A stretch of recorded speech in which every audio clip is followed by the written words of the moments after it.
بسم اللہ الرحمن الرحیم۔ السلام علیکم۔ روزانہ واقعات سننے کے لیے اس چینل کو سبسکرائب کریں۔ حضرت سیدنا محمد بن صالح فرماتے ہیں، ایک مرتبہ میرے سامنے شام کے ایک پہاڑ میں رہنے والے عابد کی تعریف کی گئی تو میں اس کے پاس چلا گیا اور سلام پیش کیا۔ اس نے سلام کا جواب دینے کے بعد مجھ سے پوچھا، اے ابن صالح، آپ کو اس جگہ کون لے کر آیا؟ میں نے عرض کی، میں نے آپ کی تعریف سنی اور زیارت کے لیے حاضر ہو گیا۔ یہ سن کر اس عابد نے کہا، آپ کو میرے متعلق بتانے والے نے دھوکہ دیا ہے، میں تو اپنے نفس کو غیر خدا میں معلق سمجھتا ہوں۔ اے ابن صالح، عقل مند تو وہ ہے جو ہلاکت سے پہلے خلاصی پانے اور نجات حاصل کرنے کی کوشش کرے۔ جب میں نے اس کا کلام سنا تو بے اختیار رو پڑا۔ جب میں نے واپسی کا ارادہ کیا تو پوچھا، آپ کی کوئی حاجت ہو تو فرمائیے۔ اس نے کہا، جو ایسے ویرانے میں رہتا ہو اسے کسی انسان سے کوئی حاجت نہیں ہو سکتی۔ پھر وہ کہنے لگا، اے ابن صالح، اگر تمہیں کسی قسم کی حاجت ہو تو بتائیے۔ میں نے کہا، میں آپ کو اللہ تعالیٰ کی قسم دیتا ہوں کہ جو میں پوچھوں آپ اس کا جواب دیں گے۔ آپ کو دنیا و آخرت کی کون سی چیز پسند ہے؟ تو اس نے روتے ہوئے کہا، اگر آپ اللہ تعالیٰ کی قسم نہ دیتے تو میں کبھی بھی نہ بتاتا۔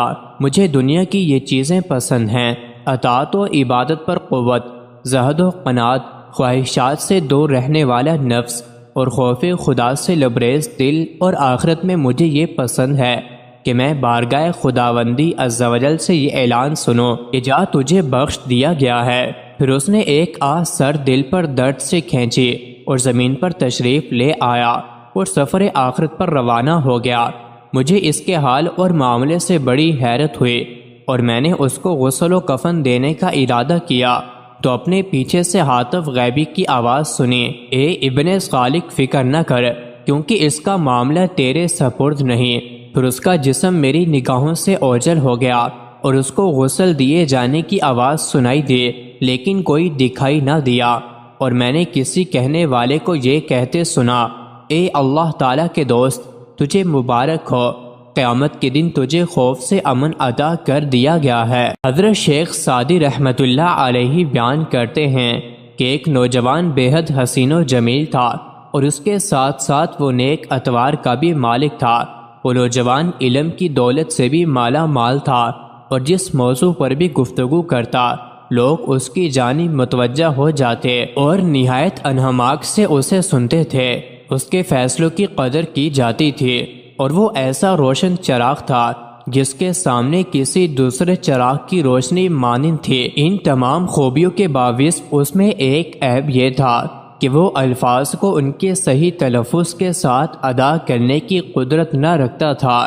ایک روز ایک بزرگ کی محفل میں اس نوجوان کا ذکر ہوا تو میں حضرت شیخ سعدی نے اس نوجوان کی اس کمزوری کا ذکر کیا اور پھر اپنی رائے دیتے ہوئے کہا کہ میرے نزدیک اس کی گفتگو میں نقص اس لیے بھی ہے کہ اس کے سامنے کے دانت صحیح نہیں ہیں۔